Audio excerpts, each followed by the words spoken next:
Despite the fact that his early career was launched on the back of comedies like Beetlejuice, it's actually been a really long time since Tim Burton's made anything funny. You have to go back as far as Mars Attacks, past a bunch of kind of really bad stuff that some people like Alice in Wonderland and Sweeney Todd. But that streak's coming to an end because he's making another comedy, which is really good news for somebody like me that's a fan of when Tim Burton tries to be funny. And he's trying to be funny again this week with Johnny Depp and Helena Bonham Carter and Michelle Pfeiffer in their weird adapted version of the late 60s, early 70s gothic soap opera, Dark Shadows. That show, which ran, was about ghosts and vampires in a haunted mansion, and so is the movie version, which really weirdly, weirder than even the idea of adapting this old show into a movie in 2012.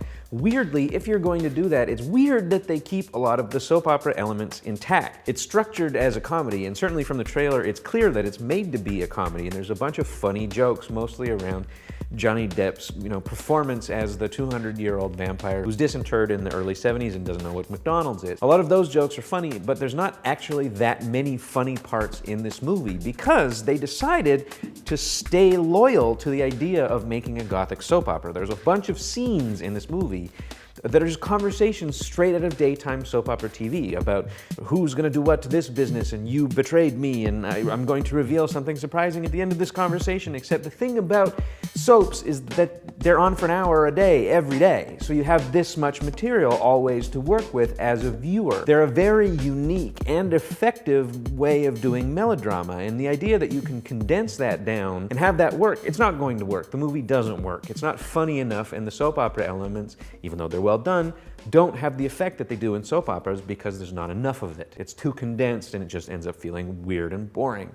So, what should you watch instead? Watch one of the best dark comedies of all time made by one of the most underrated directors of all time. And watch The War of the Roses, directed by Danny DeVito. It was his second film after Throw Mama from the Train. And it was the third film in a row to feature Kathleen Turner and Michael Douglas, right? That's their names? I didn't spoonerize them or anything. Michael Turner and Kathleen Douglas. I could have done that really easily. It's about a divorced couple, and it's set in this, their shared house as they fight over possessions and custody and stuff like that, and eventually destroy each other, much like the characters in Dark Shadows kind of do inside their crumbling down old mansion. It's a much better film, it's much funnier, and it doesn't get talked about, weirdly, the way a lot of people talk about cherished comedy movie memories from the 80s. But they should, because it's very good, much better than Dark Shadows, and you should watch that instead.